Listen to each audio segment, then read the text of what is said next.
How will Kazuda recover after what happened in this episode? I discuss this and more in my spoiler review of Star Wars Resistance Episode 21, No Escape. So the episode starts with Captain Doza making a last stand against the Resistance, or at least letting his demands be known before being thrown into the brig. I thought this was actually pretty interesting. Doza's assistant droid was actually weaponized, something that I didn't see coming, and it was cool that Captain Pyre actually had something to do.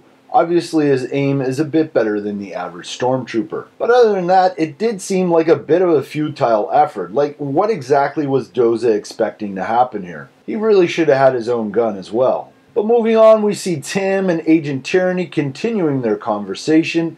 Tam is slowly being recruited into the First Order as a pilot by the looks of things. I think this would be a little more convincing if some way she was brainwashed as well. It just doesn't seem like Tam would totally turn her back on her friends, and I kind of hope she doesn't, unless again brainwashing of some sort is part of the storyline here. I mean, we've heard about stormtroopers being reconditioned and sort of brainwashed as well, so it would make sense to a certain extent. A little later in the episode, we get to see what looks like a control center for the Colossus, and Neeku tells us that he can open and close any door or hatch from the center. Of course, we don't learn until later that Neeku doesn't actually know which button opens which door. He's just kind of guessing. That said, it doesn't stop Kaz, Neeku, and the Children of Dahar staging a rescue attempt on Yeager and Tam. And this control center or bridge also has another interesting reveal that confirms an earlier theory that's been discussed on the internet. But overall, I thought the underwater sequence between Kaz and the stormtroopers was good.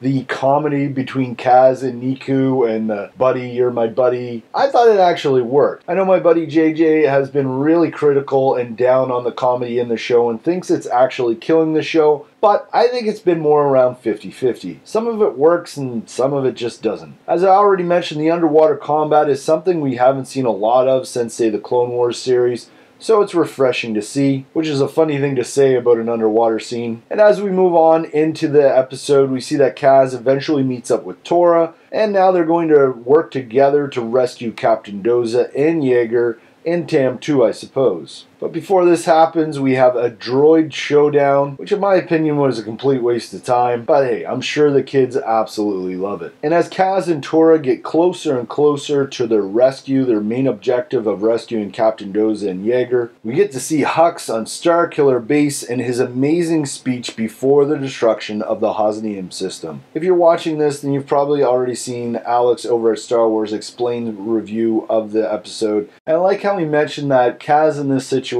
really gives us a more emotional situation where he's seeing his family and his home die. Whereas in the film, it just didn't seem to be that big of a deal. It was a bunch of characters that were destroyed, but we had no idea who they were. So moving forward from the end of this episode on to the season finale, or should I say part 2 of the season finale, I'm just wondering how Kaz is going to recover. And it certainly seems that he will recover. The description for next episode talks about how with Neeku's help, he comes up with a risky plan to rid the Colossus of the First Order once and for all. And how exactly is that going to happen? Well, remember I mentioned earlier that we got some big news about the Colossus and a theory that's been making the rounds in Reddit and Twitter. And that's the fact that the Colossus is actually a space station, and we found out that it actually has a freaking hyperdrive. So I'm pretty sure this crazy plan that Neeku and Kaz are going to come up with, well, it's going to have something to do with that hyperdrive. But hey, Star Wars fans, let me know in the comments below what you think is going to happen in that last episode. And as always, thanks for watching Star Wars Speculation, and may the Force be with you.